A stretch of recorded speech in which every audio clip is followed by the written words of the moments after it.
पवन खेसारी के कर दिए पीछे प्रमोद प्रेमी। इसी वीडियो में शुरू से लेकर अंत तक बना रहिए। हमेशा ऐसा वीडियो न्यू फॉर्मेशन जितना जल्दी लाने को मैं प्रयास करता हूं आप लोगों तक। प्रमोद प्रेमी की एक गाना है जो धमाल और बवाल लग रहा, जिस सैड सॉन्ग है। अब भोजपुरी में तो हल्का मचाया है ये गाना, जिस गाना के नाम है तेरा तेरा इंतजार।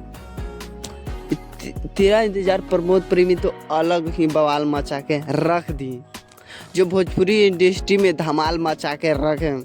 प्रमोद प्रेमी के बात करें गाने के, तो गाना तो अच्छा खासा रिस्पॉन्स दे रहा है, अच्छा खासा का बहुत अच्छा खासा रिस्पॉन्स दे रहा है, जो आप लोग देख सकते हैं कि 22 घंटा भी हो रहा है, अभी 24 घंटा भी नहीं हुआ है, 22 घंटा हो रहा है। अब आप लोग देख सकते हैं कि व्यू 2.3 मिलियन गाना के मन क्रॉस कर गया है, इतना लोग ने देख लिया है।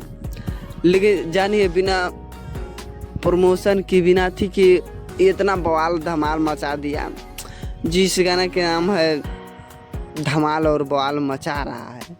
तेरा इंतजार गाना का नाम है, तेरा इंतजार धमाल और बवाल भोजपुरी इंडस्ट्री में मचा के रख रहे हैं। हम बात करें गाने के, तो गाना टी सीरीज हमार भोजपुरी से आया है। आप लोग नहीं सुने तो जाके सुनिए, धमाल मचाते रहिए भोजपुरी इंडस्ट्री में।